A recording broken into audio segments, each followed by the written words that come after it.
but then you gotta put your back into it. You gotta put your back into it. You gotta put your back into it. Put your back into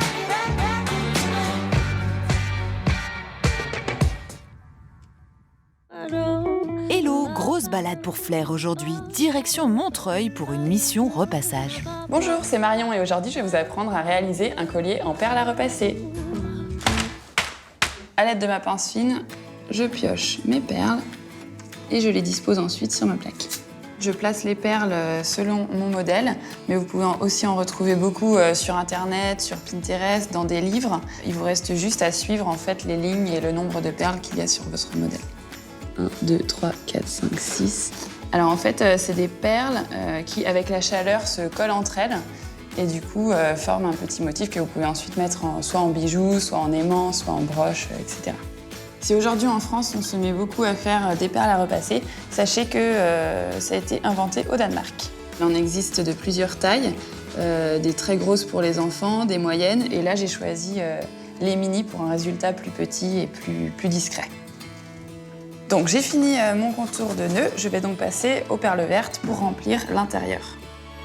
Pour lier les perles entre elles, c'est simple, il suffit de prendre du papier sulfurisé que l'on dépose sur les perles amas en faisant bien attention qu'elles ne s'en aillent pas. Je vais ensuite passer mon fer chaud sans vapeur quelques secondes sur le papier sulfurisé jusqu'à ce que mes perles se lient entre elles.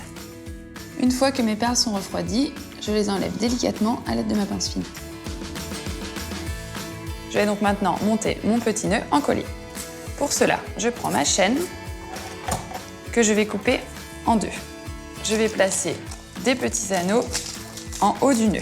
Donc à l'aide d'une pince, j'ouvre mon anneau, puis je vais l'insérer dans la perle du haut. Ensuite, je vais insérer mon bout de chaîne de chaque côté dans l'anneau. Puis je referme ensuite mon anneau à l'aide de mes pinces. Et maintenant, il nous reste seulement à ajouter le fermoir. Voilà une idée super simple et accessible à tous. À vous de jouer! Je crois que je vais aimer repasser maintenant. Allez hop, on file Flair. Je veux savoir quels sont les prochains vernis à la mode. Bonjour, je m'appelle Pauline et j'ai un blog qui s'appelle Souchka. Je suis nail artiste professionnelle et je vais vous donner quelques conseils pour vos ongles.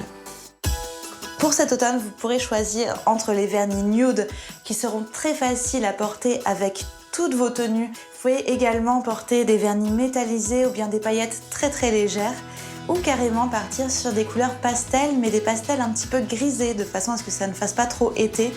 Au niveau du dissolvant, moi je vous conseillerais d'utiliser plutôt un dissolvant sans acétone qui abîmera moins vos ongles et qui les asséchera moins.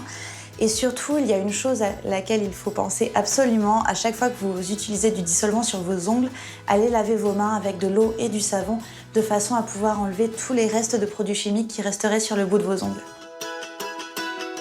Je ne perds jamais, soit je gagne, soit j'apprends. Nelson Mandela.